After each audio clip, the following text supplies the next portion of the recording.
are some metaverses that, gatekeep who can come in, who can't. And it's more of understanding how do we include builders into the ecosystem, in your opinion, and if there is a demand for such things in future. Got it. Yeah. How do we include builders? So what we've been trying to do at SandStorm is effectively position this platform as like a LinkedIn for builders. So I think that the first thing that needs to happen with any group of individuals that have a skill set is they need to have access to potential employers, potential people to prove that skill set is valuable to the marketplace. So with what we've tried to do, we've really tried to emphasize all these builders, highlight them, the best, I think it was the last 2 weeks, we've tried to highlight a builder every other day. And the one that we did, I think it was yesterday, was a woman based in, I think it's the Philippines. And she just makes incredible, food stands. That's her niche. And I think that alone is just such an incredible example of the riches are in the niches of her having these avatars that dance, and they can be put into Sandbox as like NPCs, and you can have like a hot dog stand with a person standing there, and it can say something about your company or say something about whatever you're building right there in your land and in your experience.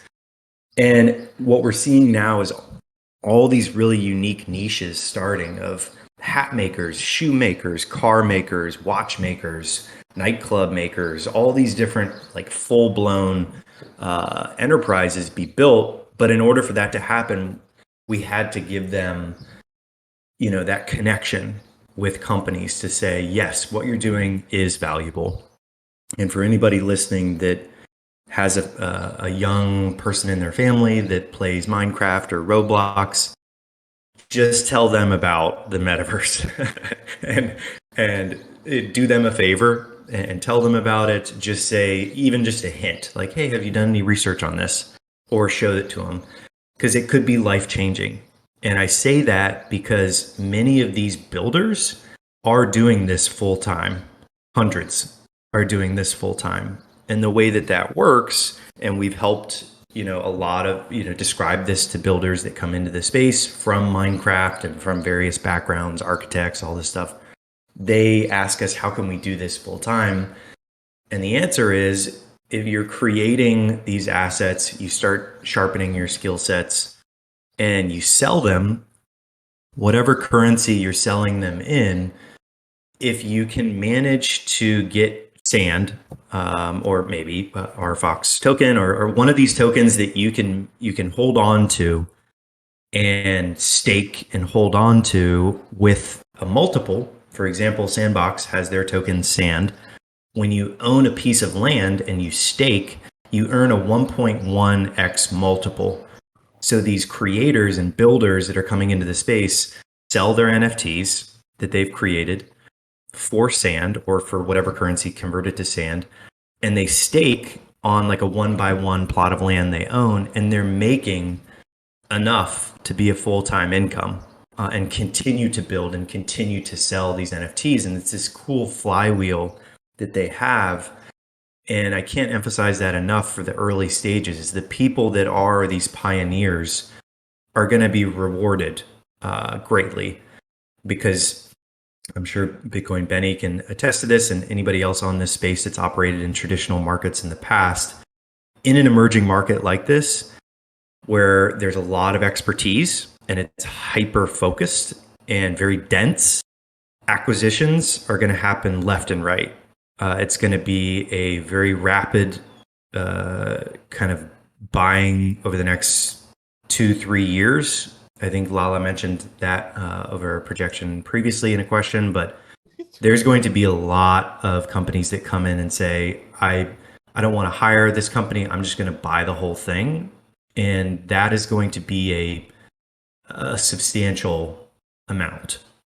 Based on my experience in working in traditional markets like peer-to-peer lending, my previous fintech company, that's how it worked, and it happened so fast, people barely even noticed what happened.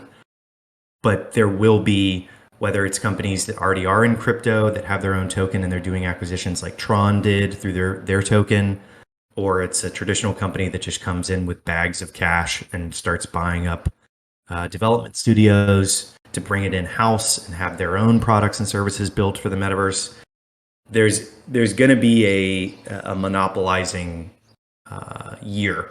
I don't think it's this year. I think this year is a year where operators like RFOX and SandStorm and a lot of these companies coming into the space execute. We build amazing things. We bring builders and creators and businesses into the space, and then it's going to be a really fast acquisition spree from the JP Morgans, the Goldmans and stuff like that. So very excited to see everything that everybody's building. I love supporting projects of all different sizes, especially when I know the team behind them, and I can comfortably, refer people to them and say like these focus on the team and play around with the tech and things like that. But long-winded answer to your question, Lala, but I do believe that they're attracting builders to a market that shows them value that they're providing is fundamental to any emerging market.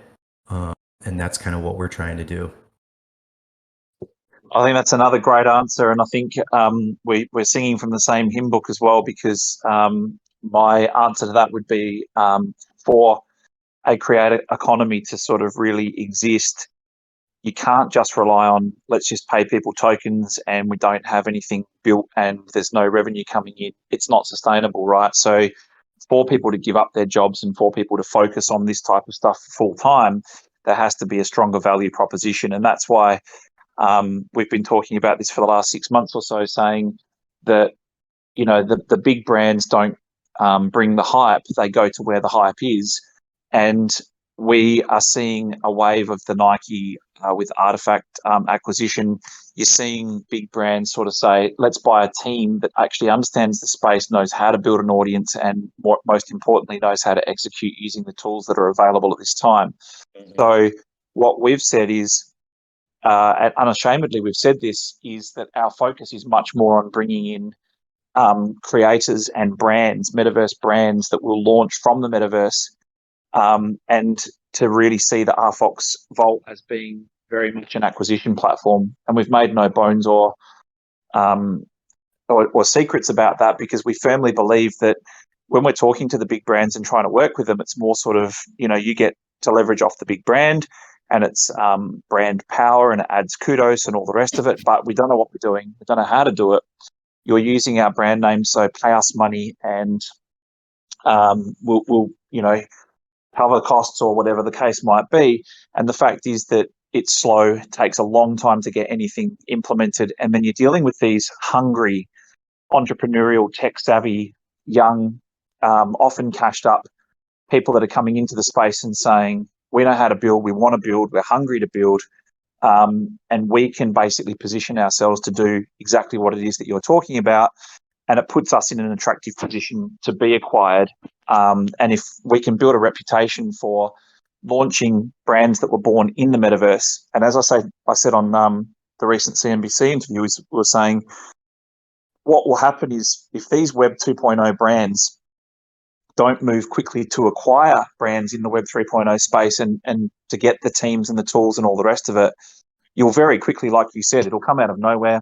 Acquisitions will come out of nowhere. But companies will rise and they will be able to then go and target lamenting Web 2.0 brands that are not really relevant anymore, and will acquire those brands for the purpose of picking up supply chains, logistics, and the expertise of real-world distribution. And I think that will happen much quicker than people think it will. And if we're talking about unique selling propositions, yes, we're focusing on a retail and e-commerce side, coupled with entertainment and the rest of it. But ultimately, building a platform that allows creators to come in and be acquired for their talent and their skills is pretty much the strongest proposition we can think of at this point in time. I hope everyone got that, especially the builders in our community and those who have just joined us.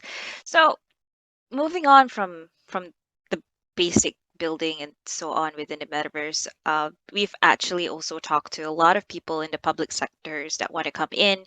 And when we talk about NFTs, there is a little bit of a wall that we hit with them because for here in Malaysia, for example, when we talk to government officers or anything traditional, it's always NFTs is just art. NFTs is just one-sided. So when we come to the conversation of NFTs within the metaverse and how it will be different from the traditional NFTs, perhaps you can share your takes on that because it comes in all shapes and forms, especially in something as dynamic as the metaverse. So if someone can share, it would be great. Yeah. So with NFTs, I think the art, and understandably, a lot of people saw that first use case and were like, okay, this is what it's going to be used for. But when we say non-fungible token, we're referring to the technology that's underlying. So with anything, it's basically just verifiable ownership. So anything that could be verifiable ownership, they can have, a distribution of IP rights being paid out. And I think that there's I don't want to say endless, but there's a lot of things that are going to be turned upside down from the technology. Art was a really great example. It made a lot of sense. It clicked with a lot of people. And I can see why the perception there is that's what it's going to be used for forever. But ultimately, what you have is a piece of technology that can prove who originally had the intent of creating something. And when you do that, you disrupt entertainment, you disrupt all licensing, you disrupt music, all forms of licensing, everything. You basically take a piece of technology and can apply it across the board to any industry that has a creator that needs to verify that they created something. And that is virtually describing entrepreneurship and business as a whole. So when we talk about the metaverse and how the technology of non-fungible tokens fit into that, basically we're saying Fortnite skins will be owned not by Epic Games, they'll be owned by the person using that skin. And I've described it to so many different people in that way that have seen their kids playing Fortnite, that have seen them spending hundreds of dollars on these skins. And there's no liquidity there. There's nothing that can be done after that purchase goes through. Epic Games makes their fee. But in the metaverse that's decentralized, as we've been talking about, that we're all very much focused on supporting and trying to push in the mainstream. When that skin, let's call it, a skin in Sandbox, when that skin is purchased with a Web3 application in Sandbox, immediately, if it took 3 artists to create that skin, they have a payment. And that hasn't existed before, where they get an immediate royalty payment. I can then sell that skin once I'm done using it to another player that's coming in. And then boom, that artist that created that skin or 3 others get that payment. And traditionally with royalty payments and things like that, maybe you get a check quarterly for a movie you made or an album you produced, or maybe it's even annually. So you get like a payment every year. This is instant on chain, and it is immutable. So I think that there's such a powerful way of looking at the technology and trying to explain that a static piece of artwork was the first phase of this, just like the internet was documents that you could read online, and your website was 192.54. The IP. So it's such an early stage, almost like the 1995 of Web3, that it is difficult to explain what's coming. And anybody that says they know exactly what's going to happen is trying to sell you something and they don't know. And anybody that says that they're like an expert in this space, myself, having been in this space for 9 years now, I am always skeptical of an expert, quote unquote. I am not an expert. I'm learning new things every day, and everybody here should be excited to learn all the cool things that are being built by brilliant people in the space, and not trying to say that you understand everything or you know everything, because we don't know how this plays out. But what I will kind of come back around to say with your question, is when you're explaining it to businesses and brands, saying verifiable digital ownership, or that this is just proof of ownership of a digital good, it kind of removes art, from their mind, and also trying to veer away from gaming. And there was a panel at South by of fashion experts talking about the confusion with gaming, of when brands say like, "Oh no, that's a video game." Like my brand has nothing to do with video games. And they said that a lot of the cool examples are, for example, Snoop Dogg created an alternate brand for the metaverse. And they said multiple companies now are experimenting by creating a new Web3 brand. So, if you sell detergent in the physical world, why would you need to sell detergent, or why would you have to sell detergent in the metaverse? You could create your own Web3 brand and launch it. So there's a lot of cool concepts that are being brought to the table now, but it's so early that what we can do, like Lala said, is educate the brands and tell them like, this is a very, very new technology. It's verifiable digital ownership of digital goods and virtual items. That is okay to be artwork. That is also okay to be a Ferrari, or it could be a piece of music, or anything that you need to verify in this virtual environment or experience that you're in. That to me is the best way of doing it, if not the Fortnite example. But I found that gaming can really get you bogged down in the details with some of these brands that have questions. So ultimately, the verifiable ownership, I think, is a good way to describe NFTs to brands.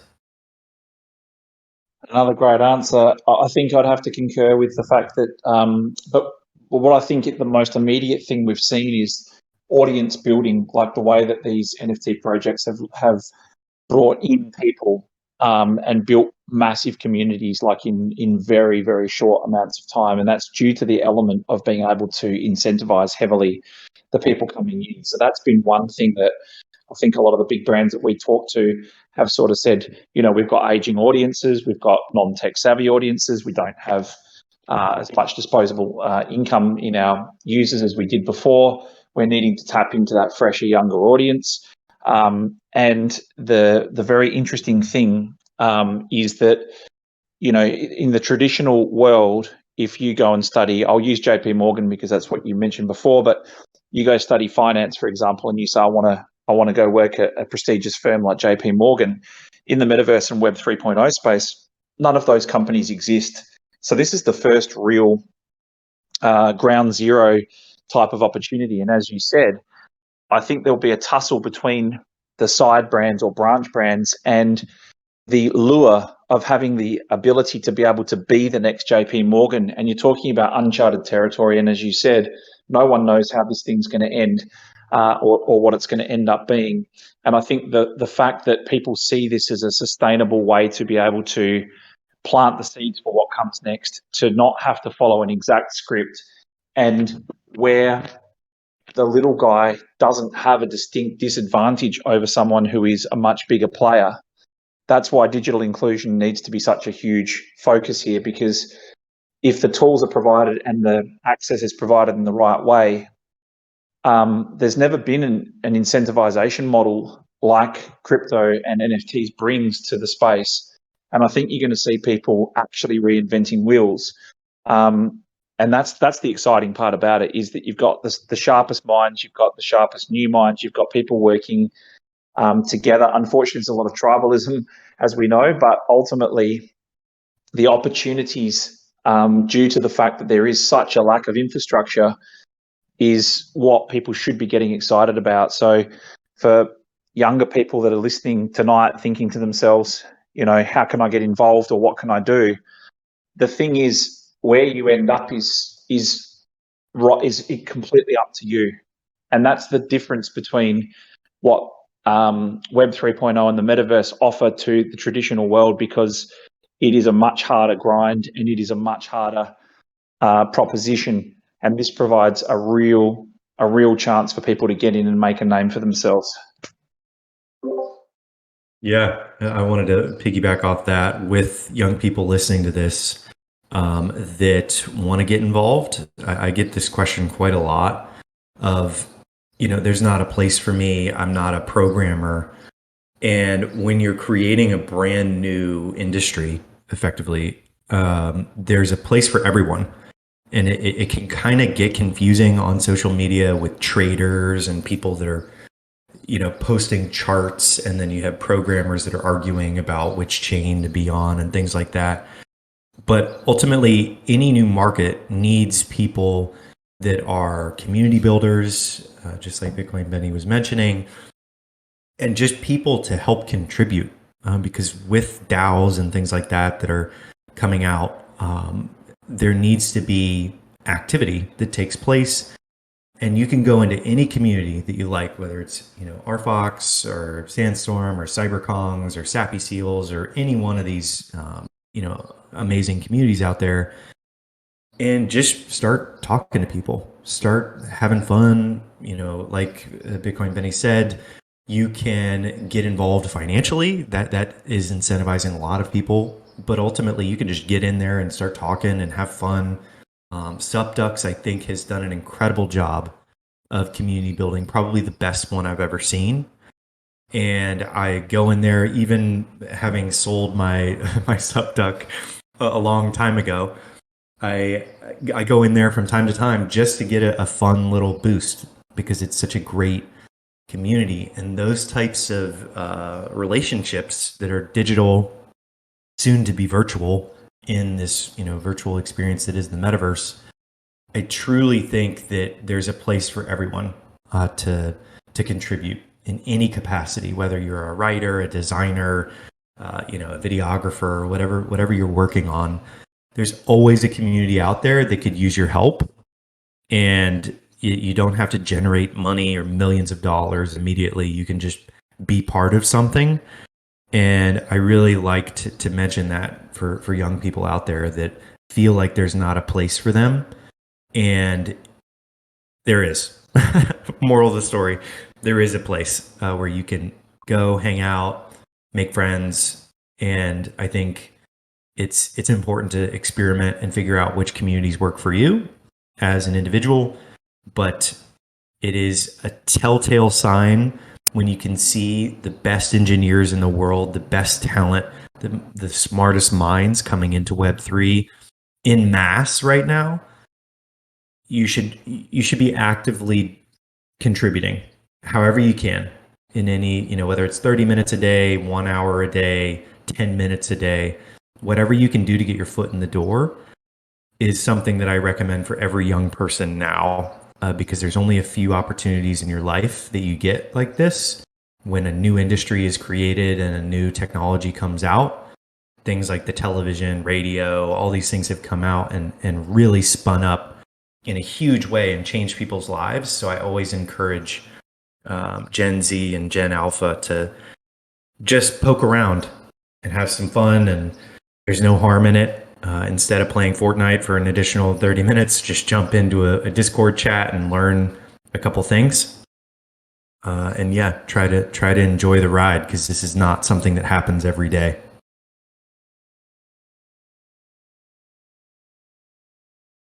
Totally agree with that. I mean, I'm sure all of us have had, people who are, well, I'm not young, I'm 31, and I get a lot of my friends and colleagues who are not familiar in this space coming up to me asking questions from crypto to blockchain to metaverse and everything. And it was because of community that a lot of the things that we all know is from people that are close to us within all these circles.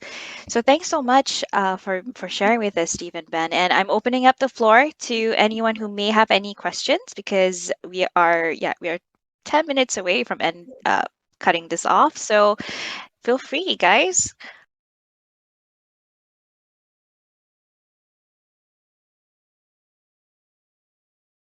Any questions at all?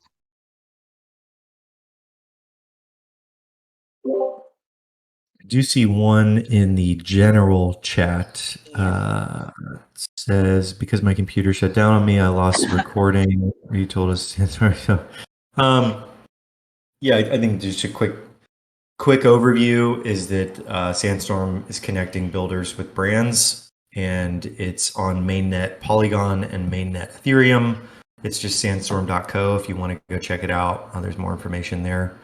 But yeah, we're about to breach 1,000 verified builders. I think we hit 800 yesterday, but we're kind of growing at this breakneck pace with builders being partnered and invested in by Sandbox.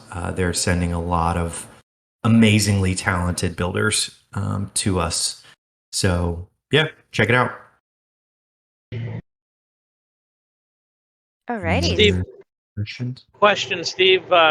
With interoperability being a big key for the metaverse, what do you suggest how communities might have a better way of branching out to other communities? Because you have a stronger sandbox community where Decentraland and trying to get all these guys to plug into each other and communities. Do you have any ideas of how that could be better achieved, getting people together? Yeah, fantastic question. So for anybody new to the space, interoperability is basically this unicorn where if I buy a shirt in one virtual world, I want to be able to wear that shirt with my avatar in another virtual world. I want to be able to buy it in Decentraland. I want to be able to wear it in Sandbox. And that is a huge technical hurdle. But from my take on this, I believe that the builders are the glue here in the interoperability, where we've already started conversations with brands that come in and say, you know what, I want my shoes to be in Decentraland, NFT worlds, Gala games, and Sandbox. The builders are the ones that, if they have the skills across the board, they can immediately create NFTs across all of those virtual worlds for a brand. And that doesn't require these virtual worlds to play nicely together, which we're kind of experiencing as an issue. They're all sort of walling their gardens to each other. And everybody wants the same thing, but I think builders creating individual assets in each one of these virtual worlds is how I see interop. Now, if I have a shirt on my avatar in Decentraland and Sandbox, the avatars themselves look different because they're different file formats. One is GTFL,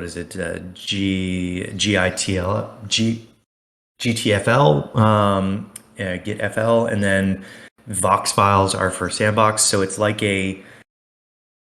almost you're walking into one building with one look and then walking into another building with another look. So they're all different file formats, creating another difficult situation. But long-winded answer to your question, I believe the builders are what get us through interoperability. So that's kind of where we're at behind the scenes, is we're working with builders to try and get them building in every virtual world, basically.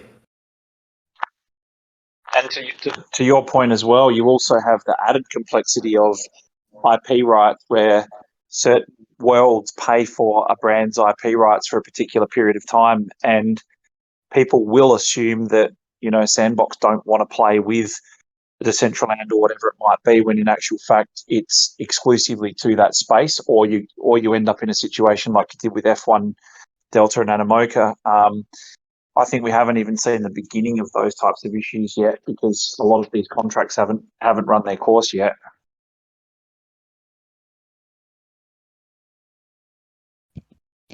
All right, so I'm going to go to the next question that we've got from Optimus. And his question is, what value proposition would you be able to offer RFOX Vault?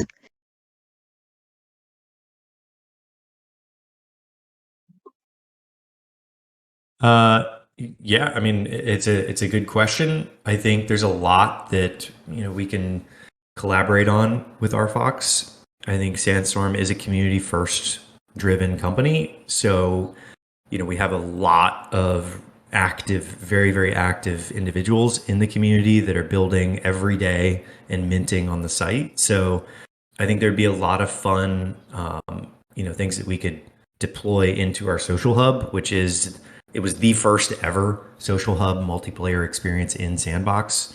It was September 1st, 2021, when we went in there with Sebastian, the founder of Sandbox, and we streamed from inside there.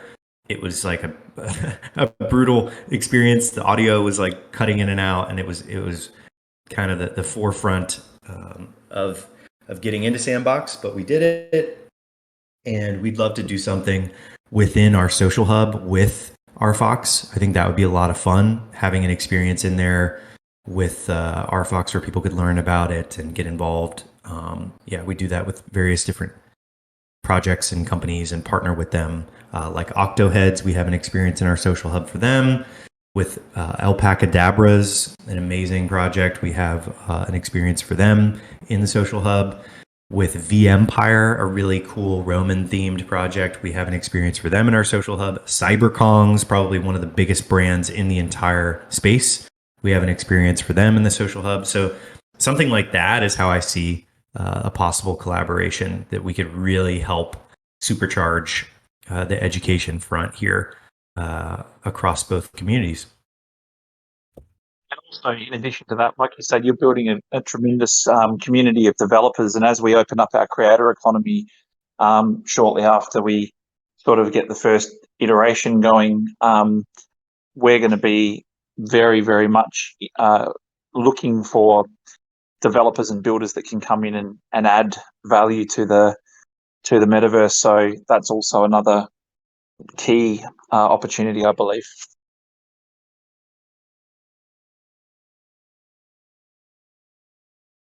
Yep. So I think Optimus actually had a follow-up question. So when you mentioned social hub, I don't think everyone in the chat group really caught up to that and what the social hub really does and where is it located and so on. Perhaps you could share a little bit more on that. Yeah. So right when you download Game Maker on the Sandbox website, so it's now on Mac as well as PC. When you download that and you go to featured experiences, we are there because we're partnered with and backed by Sandbox, and we're always a featured social hub on there. And what social hub means is it's the multiplayer experience. So right now, if you buy a piece of land in Sandbox, you can build on it, but it's just you. They can experience it one person at a time.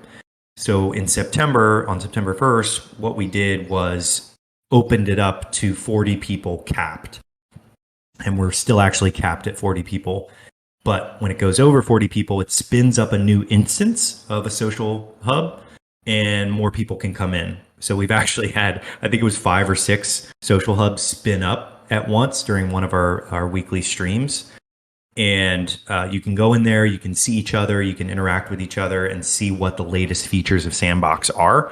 That's what the intention is. We're kind of the Times Square of Sandbox is how we've been referred, where you can go in, see all the experiences with the top projects and see what the features are of Sandbox. That's really what the key point here is being able to see what the avatars can do, what NPCs can do, what all the different cool assets are that these projects have that we put into the hub.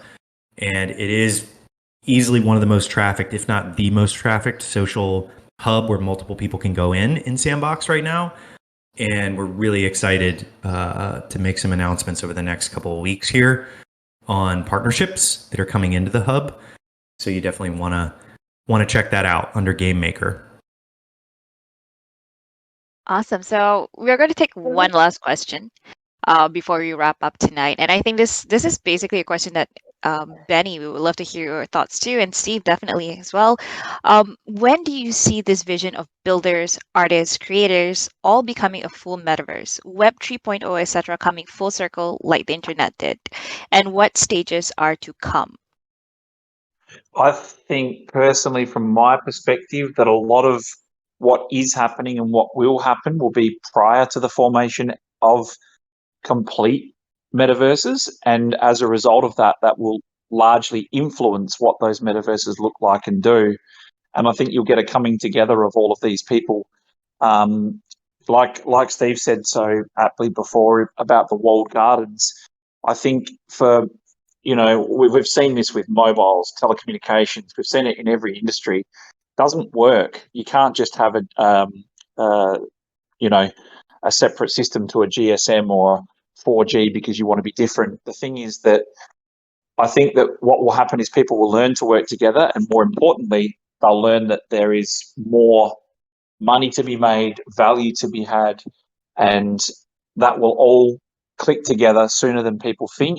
And I think that that will help. And if it happens in time, in the way that I think it will, that will help to formulate what the metaverse that our kids grow up using see based on the formation and the coming together of these people to achieve a common goal. With what's happening in the world, it's never been more relevant than it has now as well. So I firmly believe that that part of it will happen well before the metaverses are complete. And I mean, by metaverses being complete, I mean as in scalable mass production metaverses. Yeah.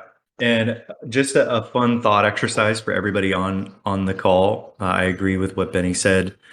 I think that one fun experiment is imagine, the beginning of the internet where we all started seeing equal opportunity being spread across the world.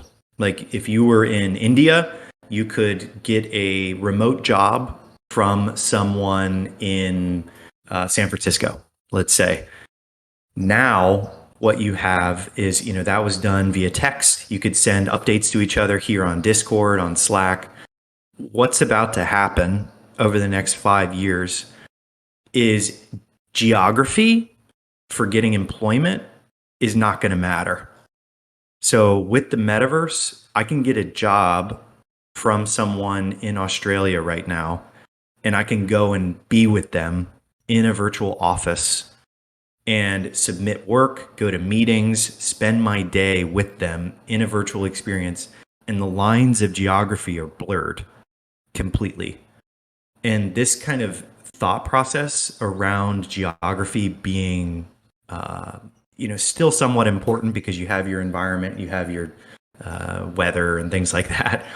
But for work, I think, Benny and I have hinted to work and said it multiple times on here, but people underestimate how big an entire generation doing their jobs, their 9-to-5 jobs or 9 to whatever jobs, all virtually, remotely, and it doesn't matter where they're based, is a paradigm shift for all of us involved. So everyone listening, watching, whatever, it's important to know that before interoperability, all of these things happen and what we would consider I think the question was a proper and fully interoperable metaverse. You're going to see brands with their full teams operating within these metaverses.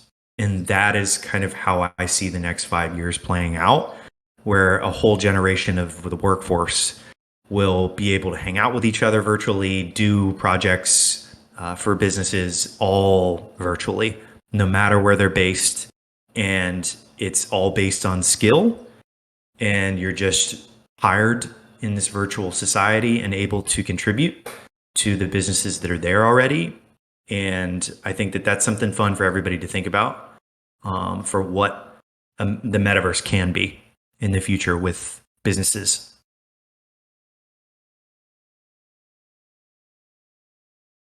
What a beautiful way to end the night. So I hope everyone enjoyed it because honestly, it's been a great sharing session from both sides, and we are looking forward to actually be part of SandStorm's many events that's going to be planned out for us, which we will share here with everybody as well. I hope everyone enjoyed, and guys, hopefully we'll see you real soon this week. Thank you so much, Steve. We'll speak to you soon. Thanks, Steve. Thanks, Speak to you Benny. shortly. Thanks, guys.